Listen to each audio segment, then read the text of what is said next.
All right, welcome back to Strictly Casual. We're here with Miss Joanne Higginbottom at Wondercon 2023.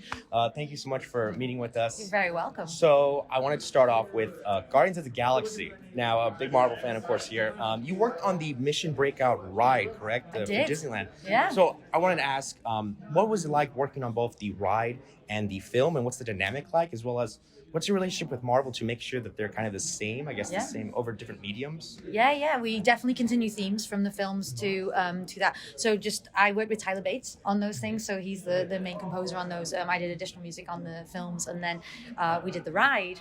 The ride was one of the coolest experiences that we've ever done. So we brought over a lot of themes. So when you're in the queuing system, waiting to get on the ride, a lot of the Guardians themes, and more so the Collector's Museum, because that's the location that you're in, right? So we brought his themes from the film and scattered them throughout there. So when you're waiting, it's kind of a 2-hour loop of these different things. And when you see Rocket on different screens telling you what's going on, those are all scored.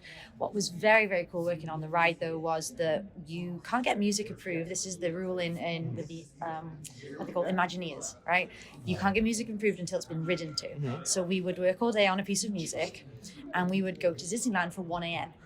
Wow. And we'd send them the piece of music. So we'd get on the shaft, we'd sit down, and they go, okay, everyone ready? Let's go, 1 a.m. If we do one loop.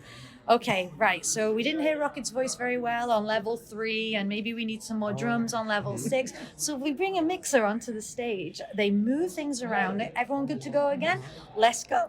And we would ride till like 5 a.m. Wow. It was the craziest meetings that I've ever done. And there's literally like a table of ginger snaps and ginger drinks and all of these like motion sickness things on the table, because everyone's ridden it several times minimum just that night. Right. Wow, that's crazy. So you talked a little bit during the panel about like your inspirations of rock music and stuff like that, and Guardians of the Galaxy. How I know you worked with the composer to kind of bring those sounds to life, and obviously rock music is such a huge part of that world too. How did you kind of blend those inspirations into what we now hear in obviously the ride of Guardians, but also your other work? Yeah, well, honestly, even from getting the very first script, James Gunn had written into the script exactly what the songs were going to be, so we knew exactly what would be in that scene. What's cool then is when they start editing the film together, the music, it's locked, it's in there, so we can.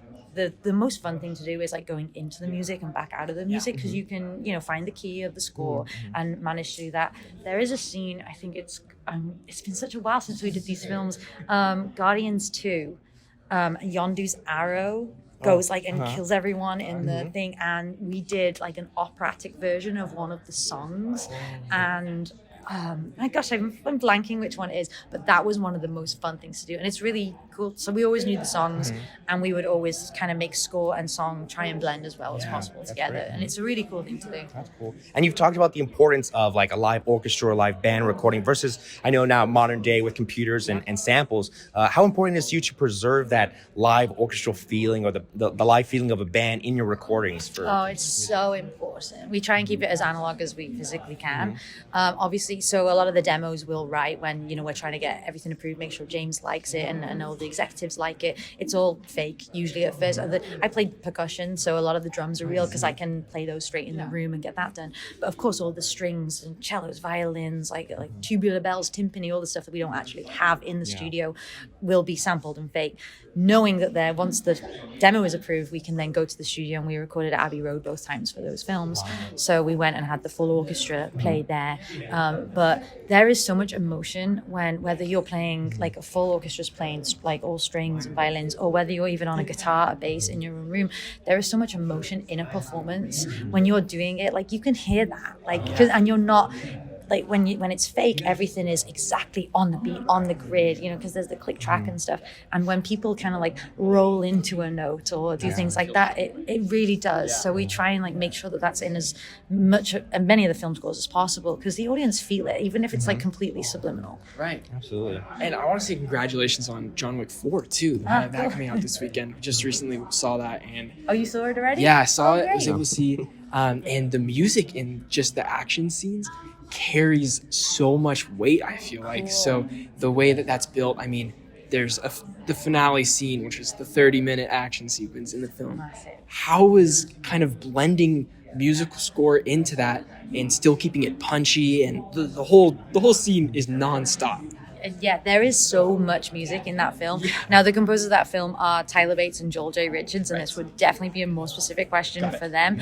But I did do some programming and some additional music on the film, and their sessions are huge. Like, there's so much stuff. It's so thick.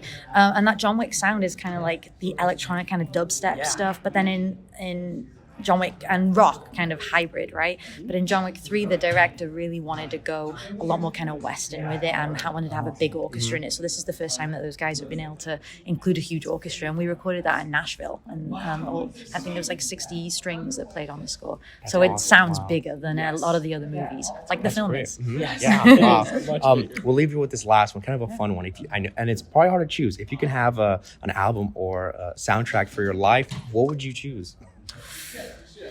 Let me think. There's a lot to come to mind. Different. I feel like I want something with multiple genres in it for my mood each day.